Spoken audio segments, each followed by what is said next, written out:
वो जब सो रही थी तो स्वप्न देखी।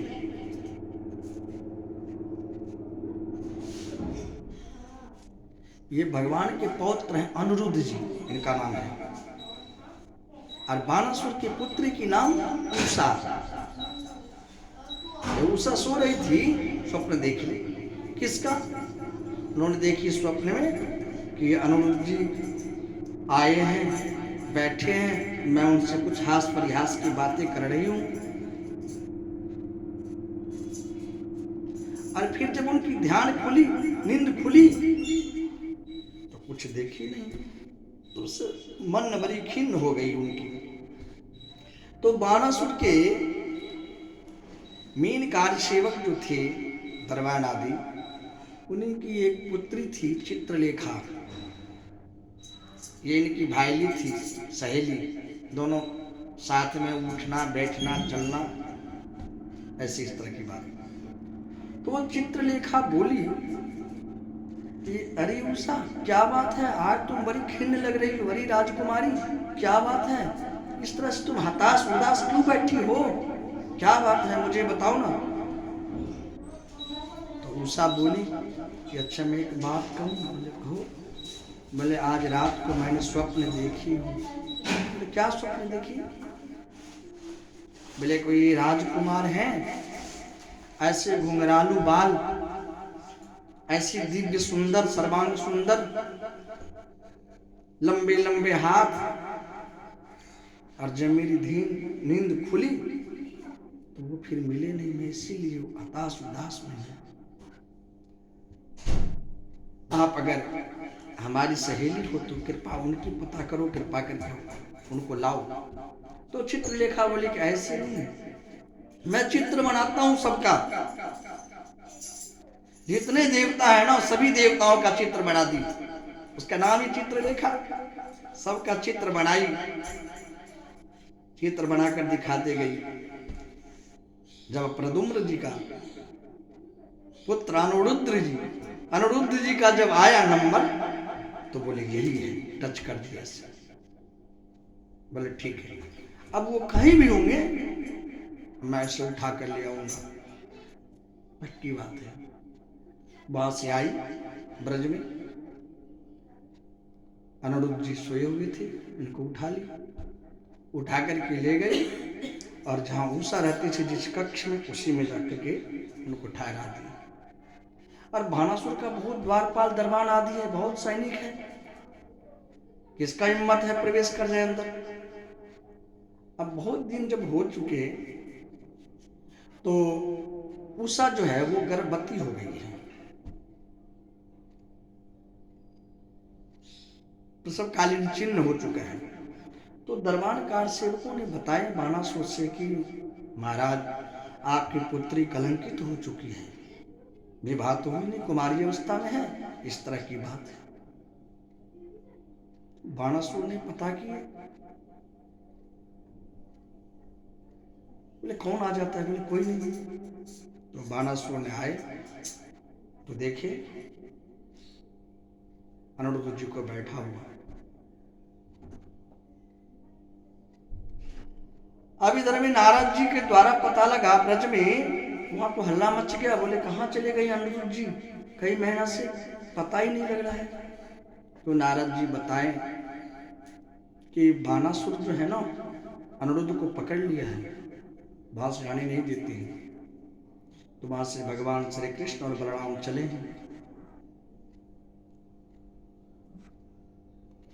अब इनके राज्य में शंकर भगवान रहते हैं। ये शंकर भगवान इनके राज्य में कैसे रहते हैं? बानासुर शंकर भगवान का बहुत बड़ा भक्त। ये शंकर भगवान का पूजा आरती किए, सेवा, तो भगवान खुश हो गए। बोले बोलो बानासुर क्या चाहिए? इनका 1000 हाथ है ना, हजारों हाथ से आरती वगैरह करी, घंटी ताली बजाई। बोले प्रभु मेरा मन है कि आप हमारे राज्य में रहिए, सोनितपुर में, आप कहीं मत जाइए, हमारे इस राज्य का रक्षा कीजिए। बोले तथास्तु, ऐसा ही करूंगा, तुम्हारे ही राज्य में रहूंगा। भगवान शंकर वही रहने लगे। अब इधर में फिर एक रोज गए, आरती कर रहे थे हजारों हाथ से, तो बोले कि प्रभु जी, मैंने तीनों लोक में देख लिया, आपकी तरह बलवान कोई नहीं है। मेरे 1000 भुजा है, 1000 हाथ, बहुत ताकत है, पाँव फट रहा है ताकत से। मैंने पहाड़ में पहाड़ टकराता हूं तो पहाड़ चूर चूर मच जाता है। आप मेरे से युद्ध कीजिए। शंकर भगवान समझ गए बात, बोले देखो, ये ध्वजा जिस दिन टूट जाएगी उस दिन तुम्हारा भुजा कट जाएगी। अब इधर में भगवान श्री कृष्ण बलराम पहुंचे तो बानासुर ने बहुत सारे सैनिक लेकर आए और पहले अनिरुद्ध जी को घेर लिया उसका कक्ष। अनिरुद्ध जी ने वहीं से जंगला का एक रोड लिया और जितने सैनिक थे सबको रोक दिए घेरने वाला। अब वहां बाहर निकले सैनिक सब, वहां देखिए भगवान श्री कृष्ण बलराम जी आ रखे। अब शंकर भगवान आए युद्ध करने के लिए इनसे। शंकर भगवान और कार्तिक जी मोर पे बैठ के पूरा अस्त्र शस्त्र के साथ। अब सैनिक में सैनिक भिड़ गया और सैनिक में सैनिक भिड़ने के बाद में भगवान शंकर अपने अस्त्र शस्त्र प्रहार करना प्रारंभ कर दिए। भगवान कृष्ण अपने अस्त्र शस्त्र प्रहार कर दिए। जर होता है, जर का ताप होता है ना, बुखार जिसको बोलते हैं। जर दो प्रकार का होता है, एक तो विष्णु जर और एक शिव जर। शंकर शिव जर होता है, बहुत खतरनाक होता है। और विष्णु जर, इस मंत्र को जो पढ़ ले, ये कथा सुन ले तो बुखार उतर जाता है, जर समाप्त हो जाता है। जर में जर चला, जर टकराए, उससे कुछ नहीं हुआ। फिर सैनिकों ने क्या किया, कार्तिक जो को मोर था ना सवारी, उसको तहस नहस कर दिए। कार्तिक जी ने घुमा कर लौट गए। शंकर भगवान क्या किए, ब्रह्मास्त्र का प्रयोग कर दिए भगवान श्री कृष्ण पे। तो ये ब्रह्मास्त्र चलाए भगवान श्री कृष्ण। 7 प्रकार का अस्त्र चलाया, ब्रह्मास्त्र, अग्न्यास्त्र, पशुपत्यास्त्र, पर्जन्यास्त्र, वायव्यास्त्र, नारण्यास्त्र। ऐसे 7 प्रकार के अस्त्र होते हैं। पर्जन्यास्त्र, पर्जन्य का मतलब बारिश, इतनी बारिश करे सो परेशानी बढ़ जाए। अग्न्यास्त्र, इतनी अग्नि का वर्षा करे सो परेशानी बढ़ जाए। वायव्यास्त्र, वायु का मतलब हवा, इतनी जोर की हवा चले, पानी भी बरस रही है, आग भी बरस रही है, हवा भी तीव्र चल रही है। और ब्रह्मास्त्र, पशुपत्यास्त्र, शंकर जी का ही अस्त्र है। शंकर जी को पूरे घेर लिए। शंकर जी वहां से लौट गए, सारे सेना को रोक दिए। रोकने के बाद बानासुर का नंबर आया। भगवान श्री कृष्ण धारदार तलवार से खट खट खट खट उनका हजारों भुजा काट दिए, 4 हाथ छोड़ दिए।